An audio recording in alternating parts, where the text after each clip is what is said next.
అలా అంతా అమ్ముకొని ఆమె మద్రాసు పోయి కిల్లచేరిలో 14 ఎకరాలు కొన్నది. అక్కడ స్కూల్ పెట్టారు.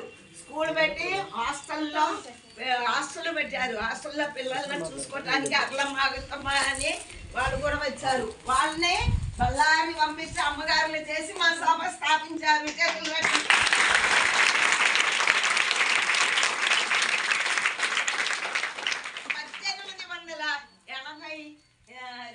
సంవత్సరం మొట్టమొదట పిరంగిపురంలో స్కూల్ పెట్టారు. వాళ్ళు చనిపోయారు. 1874లో నానమ్మ గారు చనిపోయారు. అప్పుడు ఉండే మదర్ గారు పిరంగిపురంలో మొట్టమొదట స్కూల్ పెట్టారు. తర్వాత 1897వ సంవత్సరం మేము మద్రాసు నుంచి వేరుపడ్డా. ఆ సభ వేరు, ఈ సభ ఇప్పుడు మీరు పెయ్యే లోపల వస్తారు 30 మంది సిస్టర్లు. ఇప్పుడు ఇక్కడ పూత కూడా జరిగింది. అర్థమైందా? అందరూ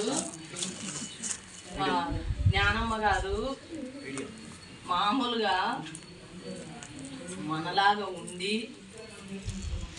17 సంవత్సరాల్లో ఆమెకి 18 సంవత్సరాల్లో వివాహమైంది. ఆమెకి 18 సంవత్సరాల్లో వివాహం కావడం వలన పిల్లలు తొందరగా పుట్టారు.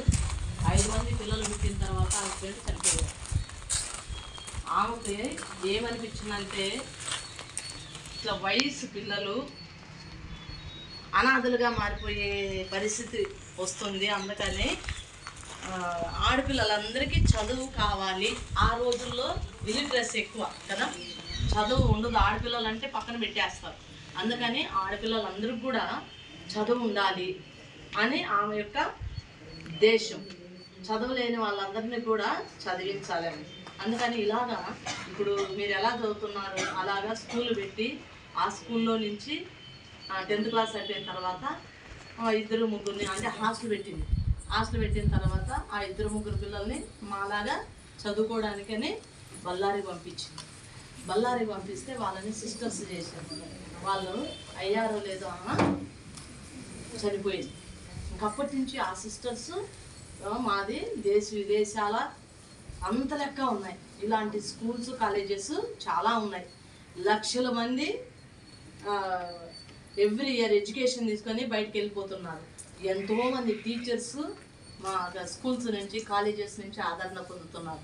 ఇంతమందికి ఇక్కడే కాకుండా ఇంకొక సభ అంటే తాడిపత్రి జ్ఞానమ్మ గారు స్థాపించిన సభే అంటే రాకపోకలకి కష్టం అవుతుందని మెడ్రాస్ వాళ్ళు అటే ఉండిపోయారు.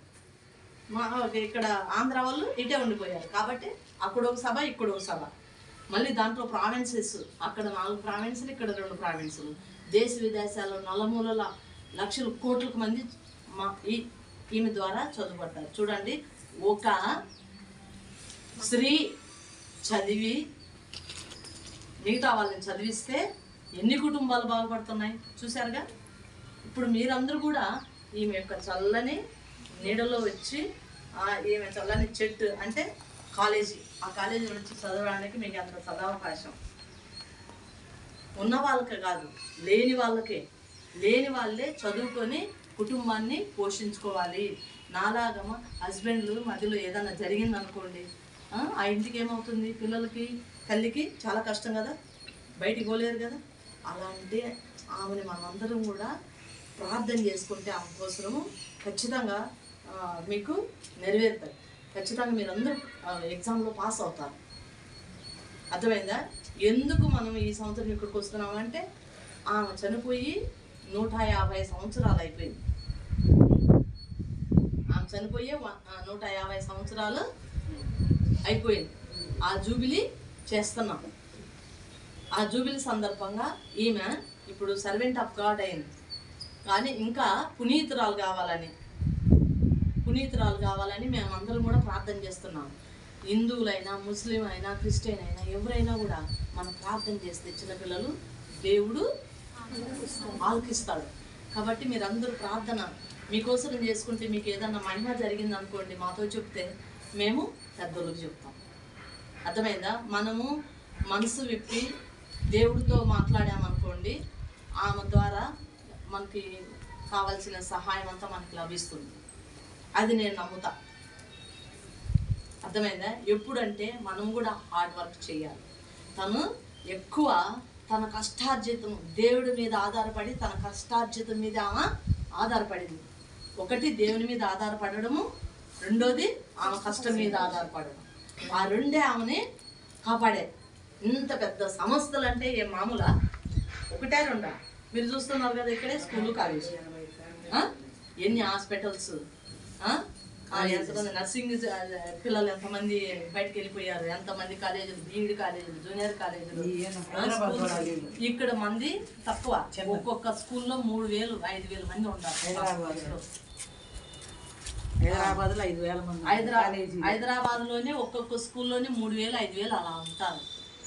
అర్థమైందా? ఆడ మాకు 7-8 సంస్థలు ఉన్నాయి హైదరాబాద్లోనే.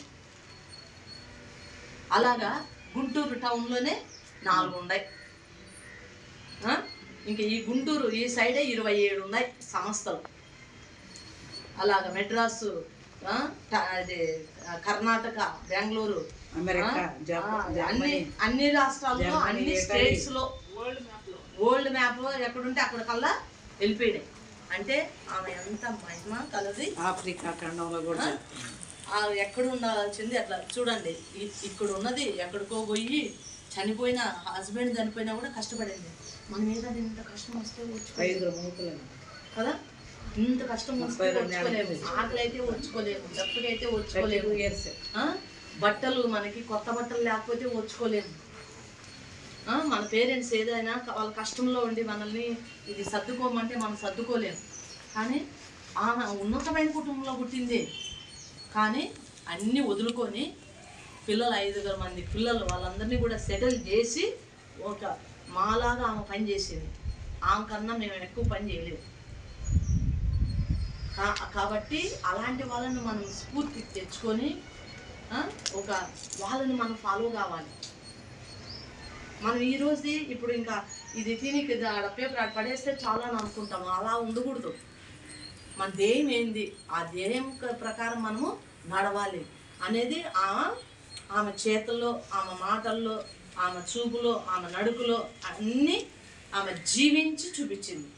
కాబట్టి మనందరం కూడా అలాగ ఉండడానికి నేర్చుకోవాలి. ఇక్కడ జ్ఞానమ్మ గారు అలాగా మన ఇంట్లో మన అమ్మ కూడా ఎంత కష్టపడుతుందో మీకు తెలుసు. మీ అమ్మోళ్ళు ఎంత కష్టపడుతున్నారో తెలుసు. కొంతమంది నాన్నోళ్ళు ఎంత కష్టపడుతున్నారో తెలుసు. అమ్మ లేకోకుండా వేరే వాళ్ళ అమ్మ వెళ్ళిపోతే నాన్న బిడ్డలు కాకుండా కూర్చున్నాను. అలాంటి కుటుంబాలు. నాన్న లేకుండా ఎక్కడో ఆమెతో పరిగెత్తిపోతే అమ్మ నాన్న కష్టాలు పడి మనల్ని సాకుతుంది కదా. చాలా ఫ్యామిలీస్ ఉన్నాయి అలాగా. ఈ రోజుల్లో ఎవరు ఇదిగా లేరు. మనం అనుకోవచ్చు మేము బాగున్నాం అని. ఎక్కడో దగ్గర పప్పులో కాలేస్తూనే ఉంటారు. కానీ ఇలాంటి పునీతుల్ని మనం స్మరించుకొని మన కుటుంబం కోసం, మీ కుటుంబం కోసం, మీ అమ్మలో బాధ ఉందనుకో, మీ అమ్మకి కష్టంగా ఉందనుకో, ఇదే పరిస్థితిలో మీ అమ్మ ఉందనుకో, అమ్మ నువ్వు మా అమ్మకి మంచి మార్గం చూపించు, మా అందరికీ మేము మంచి బిడ్డలుగా ఉండేటట్లు చెయ్యి అని చెప్పి మీరు ప్రార్థన చేసుకోండి. లోపల ఖచ్చితంగా మీకు నెరవేరుద్ది. ఇక్కడికి వచ్చి ఒక పాప పుట్టిన తర్వాత 8 సంవత్సరాల పిల్లలు లేరు. ఎన్ని చోట్ల ప్రార్థన చేసినా వాళ్ళకు మళ్ళీ బిడ్డలు రాలే. ఇక్కడికి వచ్చి మళ్ళీ ఆ ప్రార్థన, ఇక్కడ దగ్గరే వాళ్ళ ఇల్లు. 8 సంవత్సరాలకి మళ్ళీ ఒక అమ్మాయి పుట్టింది. ఇంకొక అబ్బాయి పరీక్ష రాయటానికి, పోలీస్ సెలక్షన్కి ఎగ్జామ్ రాయటానికి పోయాడు. పోయినప్పుడు ఇక్కడ జ్ఞానమ్మ దగ్గర ప్రార్థన చేసి ఒక చిన్న స్వరూపం నేను ఇచ్చాను. అది జేబులో వేసుకొని పోయి అక్కడ టెస్ట్ చేసినప్పుడు బెల్ కొట్టింది. అట్లాంటి స్వరూపాలు బాడీ మీద ఎక్కడైనా ఉన్నా కూడా, అయినా కూడా బెల్ కొట్టలా. ఆ స్వరూపం అట్టనే ఉండిపోయింది. ఆ అబ్బాయి పరీక్షలో పాస్ అయ్యాడు. తర్వాత సెలెక్ట్ అయ్యాడు. తర్వాత అట్లా 2-3 పరీక్షలు ఉన్నాయి, ఎగ్జామ్స్ ఉన్నాయి. 2వ ఎగ్జామ్లో కూడా గెట్టన్ అయ్యాడు. అట్లా ఇక్కడ వచ్చి ప్రార్థన. ఒక ఆమె 12 సంవత్సరాల నుంచి వాళ్ళ బావగారు వాళ్ళు పలుకోరు అన్న, ఆమె హస్బెండ్ వాళ్ళ అన్న తమ్ముడు వాళ్ళు 12 సంవత్సరాల నుంచి మాటలు లేవు. అయితే వాళ్ళు ఈ అమ్మాయి ఈమె కూతురికి పెళ్ళి అయితే వాళ్ళు పోయి పిలిస్తే రాలా. తర్వాత వాళ్ళ అబ్బాయికి పెళ్ళి కుదిరినప్పుడు వీళ్ళు అనుకున్నారు మేము పోము, మా అమ్మాయి పెళ్ళికి రాలేదు, మాతో పలకటలేదు, 12 సంవత్సరాలు అయింది, మేము పోమని గట్టి అనుకొని ఉండే. ఇంటి పక్క ఒకరు చెప్పారు, ఈరోజు జ్ఞానమ్మ దగ్గర పూజ ఉందమ్మా, నువ్వు వచ్చి ప్రార్థన చేసి ఆ తల్లి ఏం ప్రేరేపిస్తుందో ఆ దాని ప్రకారం ప్రార్థన పోండమ్మ పూజకి అని చెబితే ఆమె వాళ్ళ హస్బెండ్ ఇద్దరు కలిసి వచ్చి ప్రార్థన చేసి కన్నీటి ప్రార్థన చేసిందంట. అయితే నీవు కుటుంబ జీవితం జీవించావు కదా, కుటుంబంలో ఎన్నో సమస్యలు ఉన్నాయి నీకు తెలుసు కదా. జ్ఞానమ్మ తమ్ముడు కూడా తమ్ముడు ఆయన జ్ఞానస్థానం పొంది కూడా హిందువులోకి వెళ్ళిపోయాడు. అందుకోసం ఆమె ఎంతో ప్రార్థన చేసి ఎంతో బాధపడేది అన్న శౌరయ్య. అయితే ఈమె కూడా అటనే ప్రార్థన చేసి ఇంటికి పోయాలకే వాళ్ళు రాత్రి 10 గంటలకి వీళ్ళు ఇంటికి చేరారు. 10:30కి వాళ్ళ బాబా వదిన ఇద్దరు కలిసి వచ్చి వాళ్ళు కౌలించుకొని మా పెళ్ళికి రావాలి అని చెప్పి అప్పటి నుంచి ఇప్పటి వరకు ఎంతో స్నేహంగా ఉన్నారు. అట్లా ఎన్నో అద్భుతాలు జరుగుతుంది. మీరు కూడా ప్రార్థన చేసుకోండి, ఖచ్చితంగా పాస్ కావాలని ప్రార్థన చేసుకోండి. మంచి మనసు రావాలని, మంచి బుద్ధి రావాలని, మంచి జ్ఞానంలో పెరగాలని ప్రార్థన చేసుకోండి. మంచి చేసినప్పుడే దేవుడు అనుగ్రహించేది. అది మనం మంచి మనసుతో చేయాలి, ఊరికనే అనుకునేది కాదు. మంచి మనసుతో చేస్తే ఖచ్చితంగా అనుకున్నవి నెరవేరుస్తాయి. నా జీవితంలో కూడా చాలా నెరవేరు, ఒకటి కాదు. చూడు, నేను ఏదైనా కానీ ఇప్పుడు ఇది చేయాలి అని అనుకుని నా మనసులో తలంపు వచ్చినప్పుడు పోయి నేను ప్రార్థన చేసుకుంటాను. అది